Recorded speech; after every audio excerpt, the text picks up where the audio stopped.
안녕하세요. 화면족의 비밀코드 계룡과 십성지. 계룡산의 신비를 푸는 열쇠는 삼역팔계에 있느니라. 진행하도록 하겠습니다.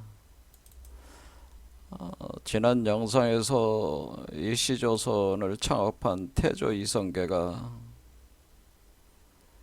고려의 개성을 한양으로 수도로 이전을 하는 과정에서 우선 그 무학대사의 조언을 들어서 계룡산을 고려를 했었다가 결국 정도전이 뒤집어서 한양으로 이전을 하게 되었다. 그 이후로 지금 서울이 그 한양인데, 서울이 우리 대한민국의 수도가 돼서 계속 그 역할을 하고 있죠. 하지만은 그 지난 세월 동안에 계룡산으로 수도 이전을 한다고 하는 그런 것이 그 불씨가 꺼지지 않고 여전히 살아서 이씨 조선이 망하고 정씨의 나라가 들어서면서 결국 계룡산으로 수도를 이전을 할 것이다. 뭐 그런 도참피기 사상이 우리 그 한국의 그 민중들 그 사유 체계 속에서 계속 살아 숨쉬고 있었다. 그리고 어, 빈번히 일어나는 그 밀란의 과정에서 바로 이러한 것이 더욱더 심화돼서 뿌리를 받게 되었다고 하는 거죠. 그런데 제가 말씀드린 대로 이 계룡산 수도 이전 천도에 관련된 것은 단순히 이시조선에서 정씨의 나라가 세워지면서 수도 이전한다는 그런 개념에서 나온 것이 아니라 사실 더 깊은 거기에는 그 비밀이 있다라고 하는 거죠. 그래서 그거에 대해서 논증하는 영상 강의를 제가 기획을 해서 진행을 하고 있습니다. 그래서 첫 번째 지난 영상에서 얘기한 것이 지계룡을 찾아다니지 말고 청계룡을 찾아라 라고 하는 것이었습니다. 지계룡을 찾아다니지 말고 청계룡을 찾아야 한다, 이런 얘기입니다.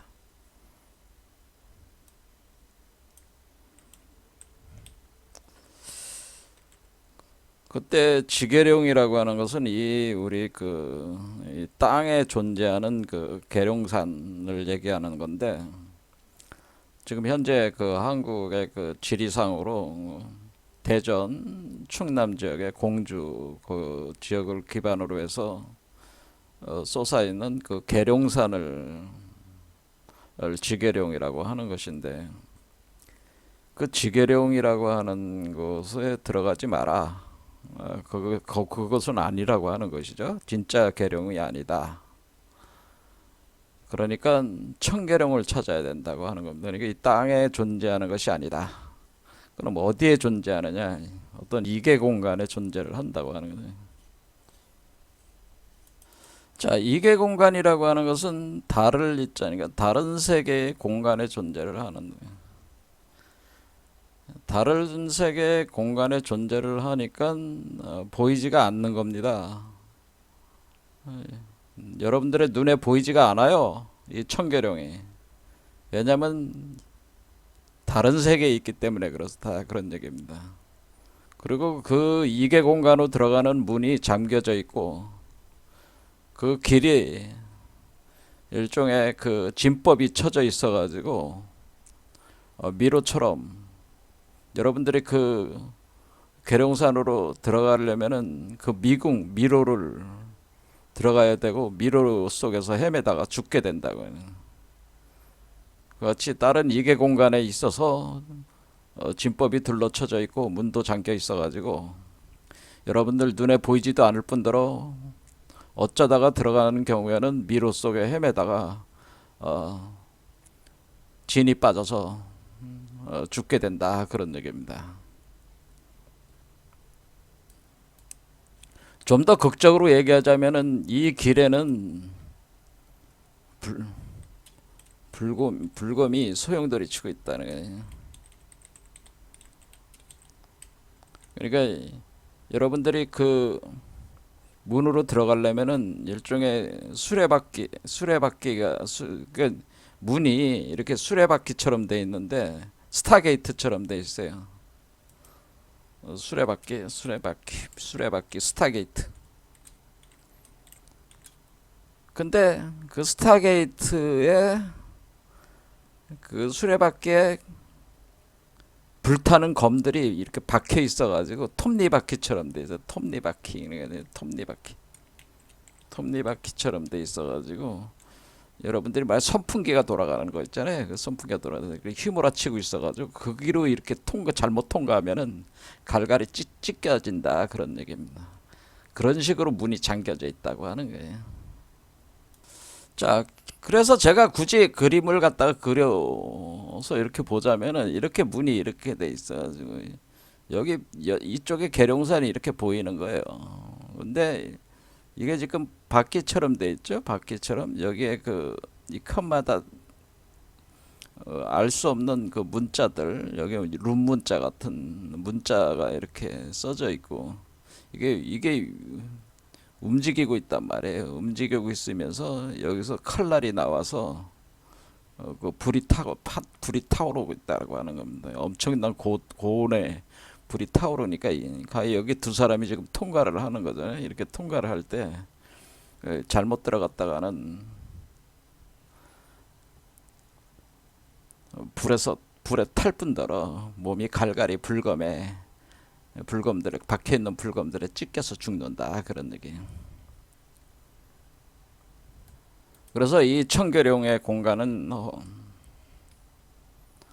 그 허용된 사람들에게만, 그러니까 그 비밀을 푸는 사람들에게만 신비를 풀어서 그 그 함정을 통과할 수 있는 사람들에게만 허용된 문이고 길이다 이렇게 볼 수가 있다. 근데 과연 여기를 통과해서 청계룡으로 들어갈 가치가 있을까요?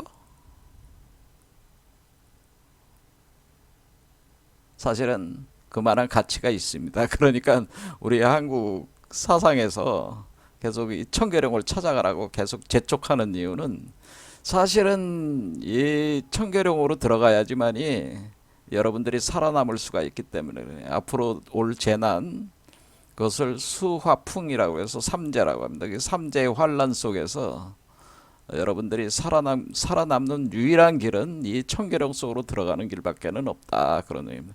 다른 공간으로 들어가야 된다라고 하는 겁니다. 자, 그래서 인류가 멸망하기 전까지 이 문을 찾아야 된다. 그런 얘기입니다.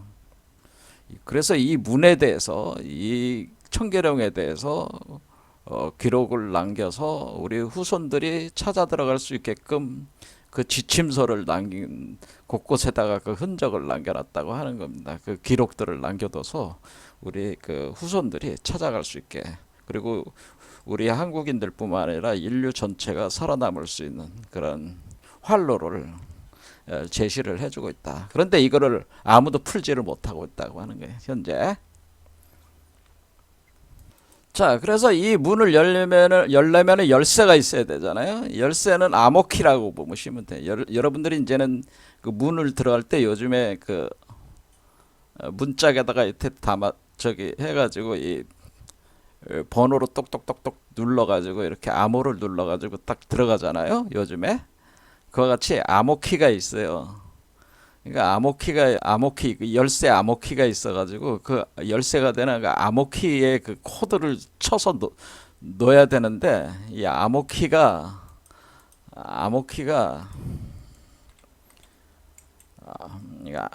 그 문에 암호키를 이제는 알아야 되는 거죠. 이 암호키를 알려면은 이게 그 어떤 식으로 써져 있냐면은 이게 그냥 일반적인 여기에 보듯이 룸 문자, 그러니까 우리가 이제는 고대 그 유럽 한국인들이 쓰던 룬문자로 제가 표현을 했지만 이렇게 룬문자처럼 되어 있는데 이 아모키가 그 우리 그 동양에서는 이것이 그 역학 코드로 쳐져 있더니 역학 코드로 구성되어 있다고 하는 구성되어 있어 가지고 역학을 알아야지 이게 들어갈 수가 있다라고 하는 겁니다. 역학을 일단을 알아야지 아모키를 구성할 수가 있다라고 하는 겁니다. 그래서 역을 알아야 된다네. 역. 우리도 오늘날 그 여러분들 역학을 제대로 공부하시는 분이 거의 없는 걸로 제가 알고 있는데 역을 제대로 공부하시는 분이 없다. 근데 역을 모르면은 이걸 들어갈 수가 없어요. 그래서 오늘부터 이제는 역에 대해서 역학에 대해서 이 코드 찾기 위한 기본적인 지식이 있으면은 암호키를 만들 수가 있으니까 요 역학 코드에 대해서 얘기를 해보려고 하는 겁니다.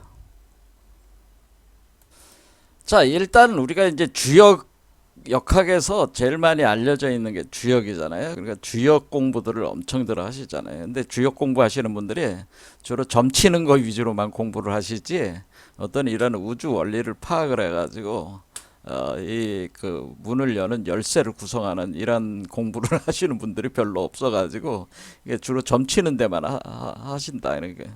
그러니까 사실은 뭐냐면은 오늘날 역학을 하시는 분들이 점치는 부분에 이렇게 전념해서 하고 있다는 것은 어떻게 보면은 우리가 호미로 칠리를 호미로 밭을 갈면 되는데 그게 뭐야 포크레인으로 밭을 가는 것 같아. 그러니까 이게 용도를 지금 뭐 엉뚱한 데다 쓰고 있다네. 잘못 쓰고 있다고 하는 거예요. 이제 그러니까 역학을 제대로 이해를 못하면은 그 진짜 이 중요한 그 어떤 그런 내용을 담고 있는 역학을 하찮은 일에다가 그 활용을 하는 거기 때문에 참 안타까운 일이다 그런 얘기죠. 자, 그래서 어쨌든 간에 그 이렇거나 저렇거나 그런 분들이 있으니까 이 주역이라는 게 있구나 이렇게 여러분들이 이제는 이거 이 정도는 아신다 그런 얘기. 주역이라는 얘기는 많이 들어봤어. 그래서 요즘 젊은 사람들도 한자는 잘 모르지만은 이 동양학 같은 걸 잘 모르지만은 주역이라는 말을 들으면 많이 들어봤다. 그런데 주역이라고 하는 것은 주나라 역이다 그런 뜻인다. 근데 그러니까 역은 역인데 주나라 역이라는 뜻입니다. 주역. 그러면은 주나라에게만 역이 있었던 게 아니고 그 이전에도 역이 있었습니다. 근데 그 이전에 부르던 역 중에서 가장 널리 알려진 역이 역의 시조라고 하는 분이 계시는데 그분이 바로 보키시라고 하는 분이 있어요. 여러분들이 사망오제 중에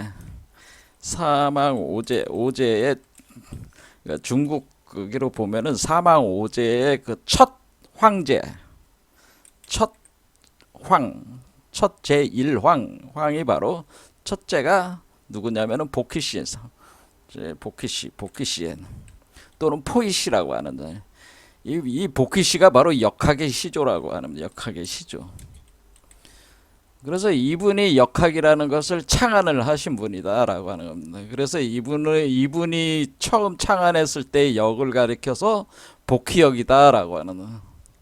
그러니까 이분의 이름을 따서 보키역이라는 게 있다라고 하는.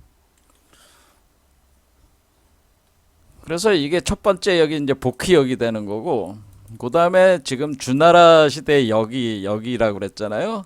물론 그 사이에 하나라, 은나라가 있었잖아요. 그러니까 하, 은, 주 이렇게 3대가 있으니까 그 나라마다 또 그 역학의 체계가 있습니다. 하지만 오늘은 그거를 얘기하려는 게 아니니까 여기서 핵심이 되는 것만 얘기를 하려고 하는 거니까 일단은 첫 번째는 우리가 삼역 8개 중에 첫 번째 역은 복희역이라고 하는 것이고 두 번째 역을 우리가 통상적으로 주역이라고 하는데 이 주역을 누가 만들었냐면은 이 복희가 만든 그 역괴상에다가 역괴상을 64개로 펼친 뒤에 그 64개마다 괴사라는 거를 각 괴마다 그 괴의 그 개념을 이렇게 설정해 놓은 그 문장이 있는데 그 문장을 단 사람이 주나라의 문왕이라고 하는 주문왕이라는 분을 여러분들이 아시는지 모르겠지만은 여러분들이 강태공은 잘 아실 거예요. 강태공. 그래서 강태공을 찾아가서 태공망으로 그 모셔와 가지고 은나라를 멸하는 그 시작을 한 게 바로 그 주나라 문왕인데, 이분이 그 주역에 이 역학이 굉장히 능통을 했기 때문에 이 괴사라는 걸 지을 정도였다는.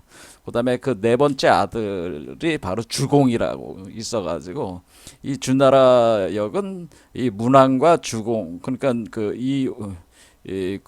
주나라의 그 왕과 그 문왕과 그 네 번째 아들이 괴사와 효사를 이렇게 져가지고 이런 역경, 그리고 이때부터 이제 이걸 이제 이분들이 만든 걸 역경이라고 했다는 거예요. 역경. 공자가 나중에 이걸 역경이다 이렇게 한 거는.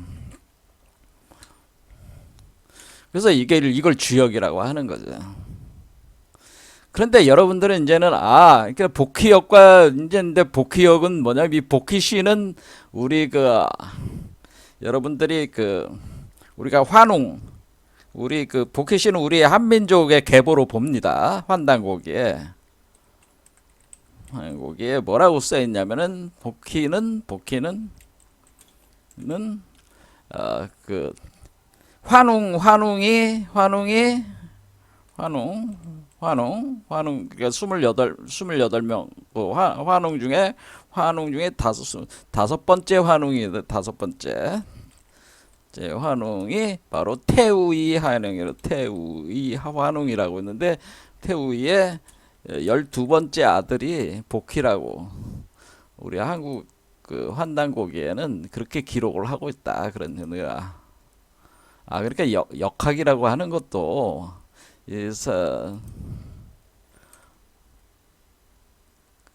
사실은 우리 한민족의 그 계보에서 이렇게 나오는 거구나, 사유 체계구나, 이렇게 이해하시면 된다. 12번째 아들이다 이렇게 보는 거예요. 그리고 나서 주나라로 오면은 주나라 문왕과 그 네 번째 아들 주공이 중심이 돼서 괴사와 효사를 만들어서 역을 창안하는데 주역이라고 하면서 이것이 경으로 숭앙을 받게 되는데 역경이라고 하는 거예요. 이거는 주나라. 문왕이 문왕과 주공이 졌다. 괴사와 효사를 각각 졌다. 뭐 이런 겁니다. 괴라는 거는 언뜻 보면은 요게 이제는 하나의 괴예요. 요거에 대해서 하나 문장으로 딱 써놓은 게 괴사라는 거예요. 효라는 거는 여기 짝대기 이렇게 돼 있는 게 양요고, 요렇게 여기 있는 요게 음요란 말이에요. 그러면 짝대기가 6개가 있잖아요. 6개. 그래서 요걸 각각 효라고 하는 거예요. 효사. 거기 요 각 효가 뭘 의미하느냐, 그거를 문장을 또 넣어놓은 게 효사라고 하는 겁니다. 그 다음에 이제는 여기까지가 중국에서 늘상 역을 공부하시는 분들이, 또 중국뿐만 아니라 우리 한국에서도 역을 공부하신 분들이 알고 있는 역이 바로 주로 이 복희역과 주역이다 그런 얘기입니다. 그러니까 복희역과 주역, 그러니까 이렇게 두 개의 역이 있다. 그런데 제3번째 역이 있다라는 제3의 역이 있는데, 제3의 역,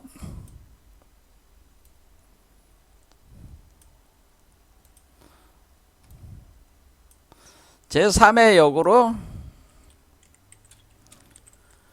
뭐냐면은 정역이라는 게 있어요. 정역, 일부 정역이라는 게 있어요. 일부 김일부 선생이 정역을 그렸는데 그것이 일부 정역이라고 한다. 그래서 여기 보면은 김일부 선생께서 이게 이제 김일부 선생님의 영정인데, 김일부 선생은 1826년에서 1898년 사이에 이제 생모를 하셨는데, 최순 동학을 창조한 그 동학을 만드신 그 최순 선생이 1824년생이니까 최순 선생이 2살 위죠. 어른 그 형이죠, 형. 최순이 형이고 김일분이가 동생뻘이 되는 거죠. 2살 차이로. 그래서 이 동학과 같은 시대라고 보시면 돼요. 김일부가 활동하고 공부하던 시대가. 그리고 그 최시영이 제2대 교주인 최시영이 우리가 1898년에 그 한양에서 처형을 당했으니까 한양에서 처형을 당했으니까 이게 동학농민혁명이 일으킨 뒤에 한양에서 처형을 당했으니까 사실은 이 동학의 그 중요한 요 기간에 사실은 이쪽 김일부 선생께서 정역을 창안하시고 이거에 대한 이론적인 체계를 완성을 해서 그 후세에게 전해줄 수 있는 그 내용성으로 이렇게 만들어 놓은 게 이 시기가 같은 시기라고 하는 거를 여기서 알 수가 있어요. 그래서 정역이라고 하는 그걸 정역이라고 하는데 정역이 이렇게 생겼대요. 이렇게. 자, 그래서 우리가 제3 번째 역으로 우리가 이제는 여기서 보는 게 이분이 삼역이 있는데 첫 번째 역은 아까 얘기했듯이 우리가 복희역이라고 하는 것이고 복희역. 두 번째 역은 우리가 주역이라고 하는 거고 세 번째 역은 정역이라고 하는 거다. 이렇게 규정을 지은 게 우리 김일부 선생께서 이렇게 규정을 친 거죠. 이게 세 개의 역을 가지고 우리가 이치를 다 추산할 수가 있다. 그래서 그거를 갖다 이제 그림으로 딱 그려서 저게 해놓은 게 이거다 이렇게 보시면 돼요. 자, 그래서 여기서 이제는 그러니까 이제 여기 복희 8개라고 복희 8개. 그래서 8개 구조로 딱 만들었어요.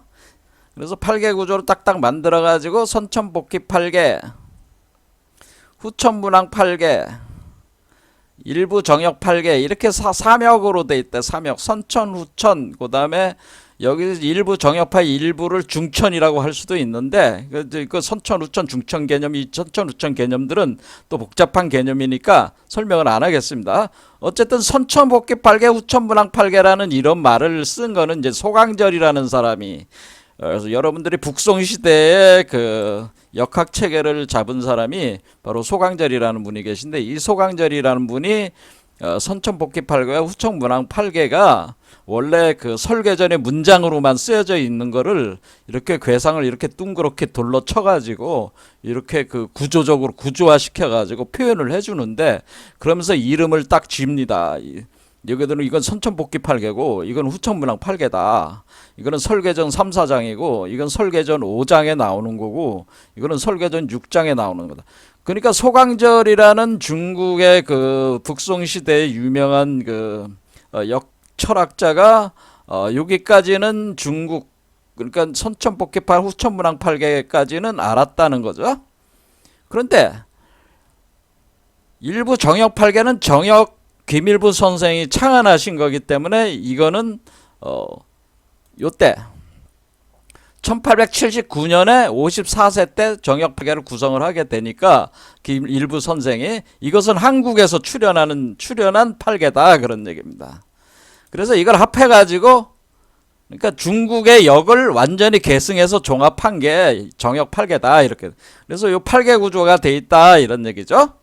자, 그러니까 우리가 이 삼역 8개를 가지고 우리가 이 비밀을 풀 수가 있다. 비밀 코드를 풀 수가 있다라고 하는 겁니다. 자, 그러니까 삼역 8개라는 거는 세 개의 역. 그러니까 복희역, 문학역. 그러니까 주역이 문학역이죠. 주역. 그러니까 복희역, 주역, 정역인데 주역을 문항이 만든 거잖아요. 괴사를.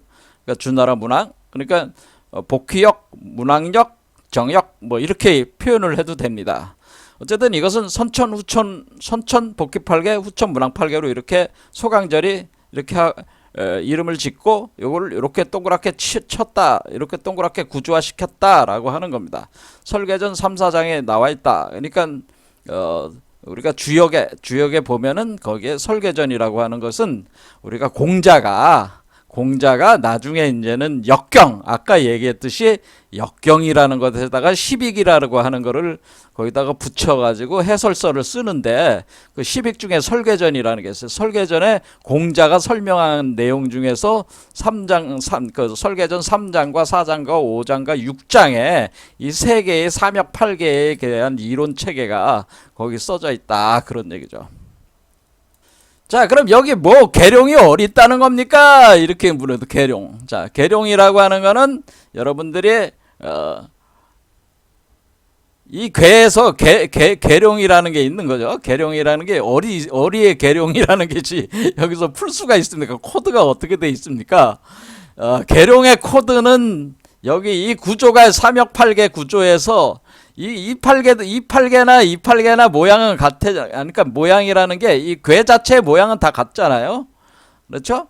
여러분들이 보시면 이 건괴가 이렇게 짝대기가 3개가 있잖아요. 여기도 건괴가 6건이라고 해서 3개가 짝대기가 3개가 있고, 여기는 10건이라고 해서 짝대기가 3개가 있잖아요. 그러니까 이 위치나 방향이나 그것만 다르게 배치했을 뿐이지 기본적으로는 8개를 가지고 배치를 해 놓은 것들이라는 걸 알 수가 있어요. 자, 그러면 우리는 여기서 계룡이라고 하는 거는 뭐냐? 여기서 계룡이라고 하는 거는 계룡산이 뭐냐? 그러니까 계룡산. 그거는 8개의 물상이라는 게 있습니다. 물상. 8개의 그 상이 뭘 의미하냐? 뭐 그런 거예요. 자, 8개에서 이 건괴는 말을 의미해요. 말. 자, 그러면은 우리가 개라고 하는 거는 닭이잖아요. 닭. 그러면은 우리가 닭을 의미하는 괴는 닭. 여기 써있죠. 닭을 의미하는 개는 손개다. 이렇게 생긴 거다. 그럼 여러분들이 딱 보기에 손개다 그러면은 손개가 닭이구나. 그다음에 계룡이니까 용은 뭐예요? 용을 뜻하는 건 뭐겠어요? 여기 있잖아요. 용은 진개다. 손진이구나. 손개가 닭이고 진개가 용이니까 손진계룡이라고 하면 되겠구나. 손진계룡. 그러면 계룡산 아닙니까? 산. 그러면 산은 무엇입니까? 산은 자연물이잖아요. 자연물. 그러니까 자연물이니까 우리가 여기서 보면 건개는 하늘을 뜻하고 곤개는 땅을 뜻한다. 그러면은 손개는 바람을 뜻하고 진개는 우레를 뜻한다. 그러면은 산을 뜻하는 건 뭐냐? 그거는 간괴다. 그러니까 우리가 계룡산이라고 하는 것은 뭐겠어요?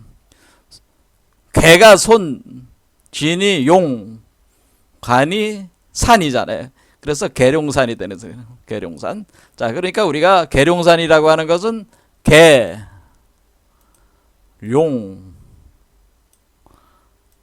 산을 뜻하는 산. 이게 계룡산. 이게 계룡이지. 코드로 치면 우리가 코드로 얘기하자면은 요게 계룡산 코드라는 거야. 룸 문자라고 생각하면 한 일종의 그 8개의 문자로 되어 있는 하나의 체계가 주역이다. 이렇게 생각합니다. 우리가 8비트가 1바이트잖아요. 1바이트가 8비트인데 우리가 이게 오늘날 1바이트가 8비트다.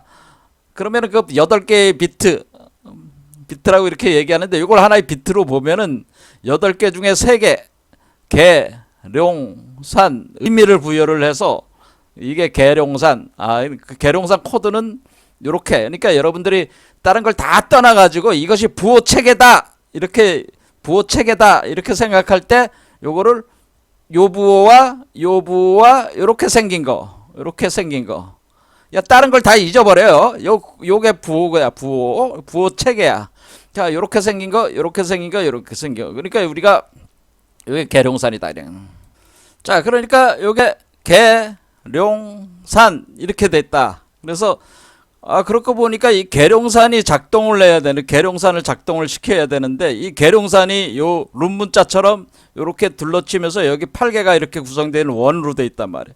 그럼 우리는 이 원이 세 개의 원으로 돼 있다는 걸 알 수가 있어. 계룡산이라는 것이 들어가는 문이 3중 구조로 돼 있구나. 이게 그러니까 세 개가 이렇게 돼 있어 가지고 세 개의 문이 돼 있어 가지고 요게 요 하나의 문이 사실은 세 개가 겹쳐져 있는 거야.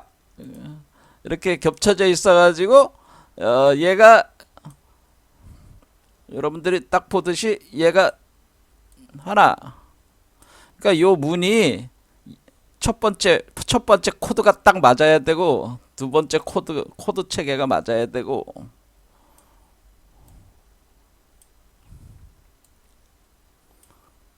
그 다음에 뭐예요? 세 번째 코드가 딱 맞아야지 이 문이 완전히 열리는 거야. 세 개의 문을, 그러니까 세 개의 문을 열어야지 이것이 우리가 삼역 세 개의 문을 열어야지 우리가 되는데, 세 개의 문을 계룡산이라고 하는 코드가 그 위치에 정확하게 룸 문자가 딱딱 위치가 첫 번째는 어떻게 있다? 첫 번째는 뭐야? 사진. 그러니까 계룡산 이렇게 돼 있죠. 그러니까 우리가 여러분들이 보면 이렇게 돼 있구나. 이게 개고 그다음에 용을 누른 뒤에 용을 여기다가 딱 한 뒤에 그다음에 산. 여러분들이 원을 배치할 때 이렇게 첫 번째 그 열쇠는 딱 이렇게 계룡산 이렇게 되는 거고, 두 번째 열쇠는 뭐예요? 요거로 요 손을 갖다가 여기로 돌려야 돼. 이쪽으로. 자, 그럼 손개가 여기 있잖아요. 개. 그다음에 여기가 룡. 그렇죠? 계룡산. 요건 또 이렇게 계룡산. 자, 이렇게 돼 있어요. 자, 그럼 얘는 또 어떻게 눌러요? 계룡산으로 눌러야 돼, 얘도. 그러니까 개가 어디 있어요? 개가 여기 있잖아요. 룡. 여기에 용이 있잖아요. 용. 징계가 있잖아요. 그 다음에 산. 여기에 산 있잖아요. 이렇게. 그러니까 여러분들이 뭐 이렇게 여행 가방을 할 때 어때 번호를 이렇게 딱딱 이렇게 맞추듯이 이렇게 착착 이렇게 착착착 맞춰야 되는 게, 이게 착착착 세 개. 그러니까 요거를 탁 풀면은 그 다음에 딱 한 겹이 또 하나 있는 거지. 탁 맞추면 또 겹이 또 있어서 착 맞추면 여기가 뻥 뚫린다, 그런 얘기입니다. 그럼 들어갈 수 있다, 그런 얘기입니다. 자, 그러니까 우리가 계룡산이라고 하는 것이 이게 삼역팔계에 우리가 계룡산으로 들어가려면은 계룡산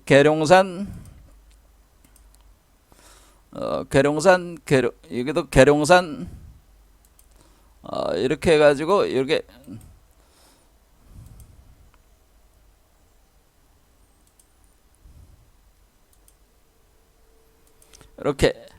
이렇게 해야지 이게 계룡산이 이게 맞아지는구나. 맞추는 거구나. 그러니까 이렇게 구성을 한 데는 이렇게 맞춰야지만 이것이 작동한다는 뜻이에요. 그렇죠? 이게 이렇게 맞춰야지만 이것이 문이 열리게 작동을 한다는 뜻이야. 요것도 이렇게 해야지만 이것도 문이 열리게 작동하고, 이렇게 맞춰야지만 문이 열리게 작동한다는 거예요. 자, 아는 사람들은 이걸 나머지도 다 요 위치에다 정확하게 맞춰야 된다는 걸 알 수가 있는데, 일단은 계룡산 개념으로만 보면 요 세 개를 위치를 정확하게 일단은 맞춰야 된다, 그런 얘기입니다. 자, 계룡산으로 들어가는 방법은 바로 이와 같이 삼역팔계에서 세 개의 문으로 이렇게 그 증층으로 돼 있는데, 레이어로 세 개의 레이어로 돼 있는데, 그 첫 번째 문을 열 때의 계룡산, 두 번째 문의 계룡산, 그 다음 세 번째 문의 계룡산인데, 천지인 이렇게 해서 그러더래요. 우리가 할 때 이걸 하늘의 문을 여시오. 땅의 문을 여시오. 그 다음에 사람의 문을 여시오. 이래서 천지인. 그래서 천지인 이렇게 된다는 거예요. 천지인. 그러니까 하늘의 문, 천문을 여시오. 지호를 여시오. 그 다음에 인중을 여시오. 천문, 하늘의 문, 지호, 땅의 문, 그 다음에 여기를 인중에서 중 가운데 있는 문을 열어야 되는 거야, 이게 사실은. 자, 그래서 천지인으로 이렇게 여는 것이다, 이런 얘기입니다. 자, 그래서 삼역팔계, 그러니까 이런 구조를 알아야지 이 코드를 맞출 수가 있고, 이 코드에 따라서 배치를 할 수가 있고, 이 룸문자처럼 이렇게 맞출 수가 있으니까, 이것을 맞추면은 여러분들에게 이 문이 열린다. 어디서 열려요? 지금 대전 뭐 공주 거기 계룡산 거기 지계룡에서 열리는 게 아니고, 여러분들이 앉아 있는 앉은 자리에서 열린다. 그 위치에서 여러분들이 연다. 그럼 그 코드가 열리는 그 코드가 그 열쇠가 누르는 그 버튼이 어딨어요? 버튼을 찾아야 될 거 아니야. 버튼이 어디 있는 줄 알아야지 누를 거 아닙니까? 뭐 이런 식의 이제 얘기가 나올 수 있는 거 아니겠어요? 이제 그런 것들을 이제는 우리 같이 공부를 하는 거지. 그래서 여기 보면은 손진계룡이라는 건 이제 알았어요. 손진계룡 쌍목운에. 그러니까 우리는 쌍목이라고 하는 것은 두 개의 나무다. 그런데 두 개의 나무다. 왜 그러냐면은 여기 물상에서 이 손계는 그 음목이요. 그러니까 음목이요. 진계는 양목이니까 쌍목이잖아. 쌍목. 그러니까 손진계룡 쌍목. 이렇게. 그러니까 팔계의 물상이 중요하겠죠. 요 물상을 가지고 이 코드와 맞춰 가지고 그걸 이제 이렇게 쑥 써놓는 거야. 손진계룡 쌍목운에. 이거 너무나 당연한 거잖아. 주역을 아는 사람들은 너무 당연한 얘기 하는 거잖아. 이기화합하고 보니 청림도사 계룡정시. 자, 계룡 백성 무기고로 전말궁자 정겸이라. 이섭대천 복도내행 천운선도 장냠녀라. 자, 그럼 이섭대천 복도내행 하면은 그럼 우리는 주역에서도 계룡이라는 게 있는데 여러분들이 이제는 주역의 계룡을 보면은 주역이라는 64개의 계룡이다. 그러면 계룡이 어린데 풍내익괴다라고 그런다. 풍내익괴. 그럼 풍내익괴가 여기 있습니다. 풍내익. 풍이 뭐 바람이 손괴고 뇌가 징계였잖아요. 그러니까 풍내익이잖아요. 바람이 닭이고 쥐니 용이니까 이게 계룡이야.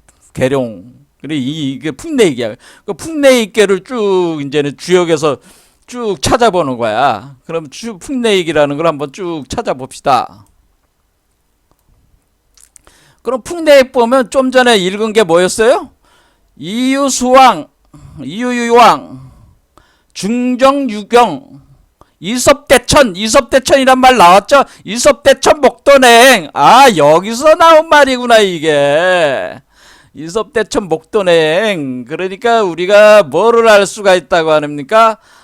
여기서 우리가 이섭대천 목도내행이라는 말이 여기서 나온 말이구나. 그래서 이섭대천 목도내행 이렇게 알 수가 있다. 그런 얘기입니다. 그러면 우리는 나라를 옮겨야 된다. 그러니까 혁명을 일으켜서 나라를 바꿔야 돼. 이 시나라에서 정시나라로 바꾼다는 의미는 나라를 바꾼다는 건데, 나라를 바꾼다는 건 어떻게 바꾼다? 여기 있구나. 이거를 효사에 보면은 여기 있잖아요. 중행 고공종 이용위의 천국이 뭐야? 나라를 옮긴다. 나라를 옮기니까 수도도 옮겨야 되잖아요. 그러니까 천국. 나라가 바뀌는구나 라는 걸 알 수 있어요. 그래서 우리가 혁명으로 나라가 바뀐다. 이시조선이 망하고 새로운 나라가 생긴다 라고 하는 말이 다 어디서 나왔다는 거야? 주역의 효사. 주역의 이걸 효사라고 하는 겁니다. 요 하나하나를. 효사를 보면은 그 다음에 괴사는 이섭대천 목도내용은 괴사에 있고, 그러니까 상전에 있고 대상전에 있고, 그 다음에 효사의 천국, 나라를 옮긴다는 얘기가 있으니까 이게 우리 다 여기 사실 여기에 다 있구나 라는 걸 알 수가 있습니다. 자, 그래서 우리는 이것을 통해 가지고 점점 이 계룡산의 실체에 이제 접근할 수가 있는데, 자, 오늘 여기까지 하겠습니다. 감사합니다.